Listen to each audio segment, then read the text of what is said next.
Thank you very much, Presiding Officer. The United Nations web page entitled Ending Violence Against Women and Girls tells us that every year millions of women and girls worldwide suffer from violence, whether that be domestic, rape, FGM, dowry-related killings, trafficking, sexual violence and sexual violence in a conflict situation.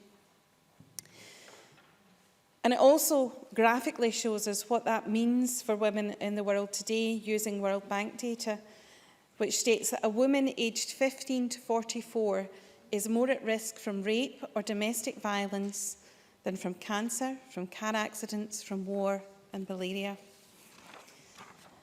Presiding Officer, it's been a great pleasure to listen to the contributions this afternoon for people who are absolutely expert in this field, and I recognise the work that both Christine McKelvey and Malcolm Chisholm have done in the cross-party group and in the cross-party group on trafficking.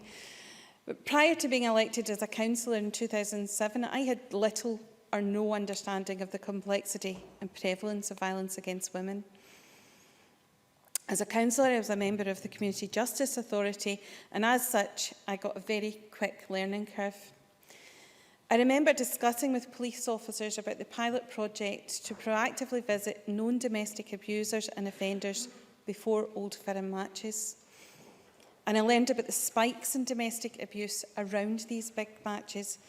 Then Strathclyde police were reporting that up to 138% more than in, and I wish the official report could record a gesture, I'm going to say ordinary weekends.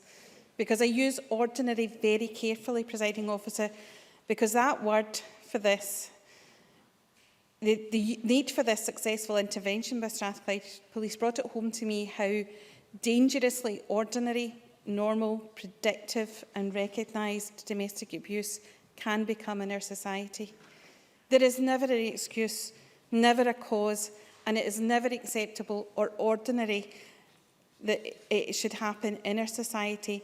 And that is why I recognise Zero Tolerance and their campaign in this area, that we can never, ever accept. As Ban Ki-moon said, violence against women is always a violation of human rights, it's always a crime, and it is always unacceptable.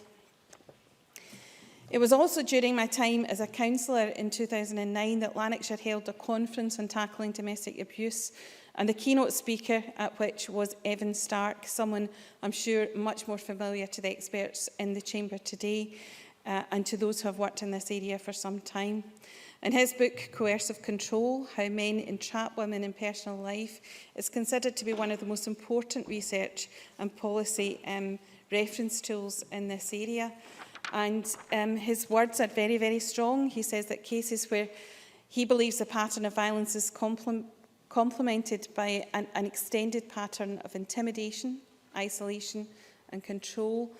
And he quote him saying, what we're really dealing with, although the analogy is by no means perfect, it's a kind of domestic terrorism, a kind of domestic hostage-taking in which the victim has no outside escape to because the supposed safe place, the relationship, the home, the family network has been identified as the point of imprisonment and entrapment.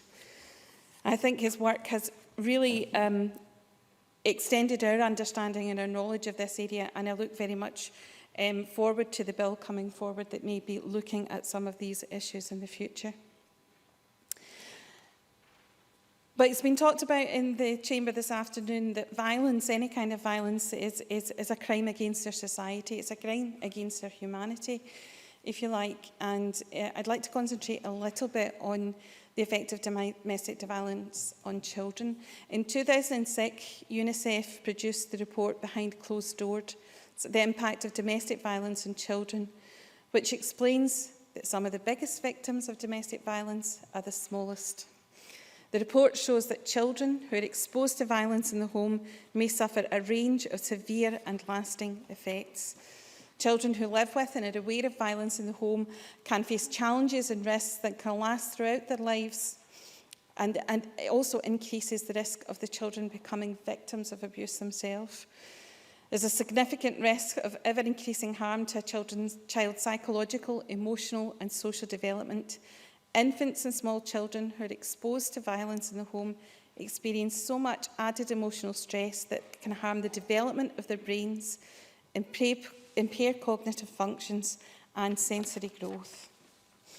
At an early age, the child's brain is becoming hardwired for later physical and emotional functioning, and exposure to domestic violence threatens that development. And the UNICEF's report highlights that studies suggest that social development is also damaged.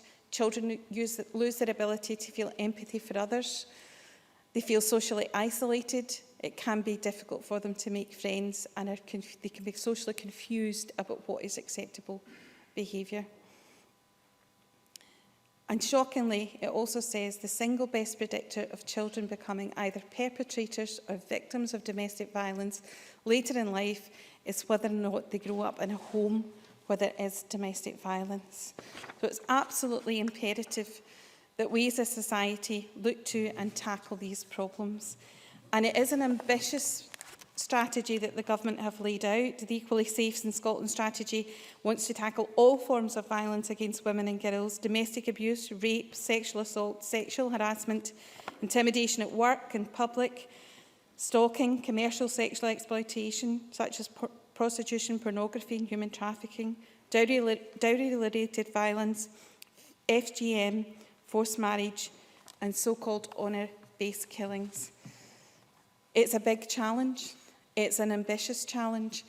But if I could perhaps finish with a quote from someone who's inspired me in my life and someone who perhaps lived some of the problems we've been discussing this afternoon, from Maya Angelou: history, despite its wrenching pain, cannot be unlived, but if faced with courage, it need not be lived again.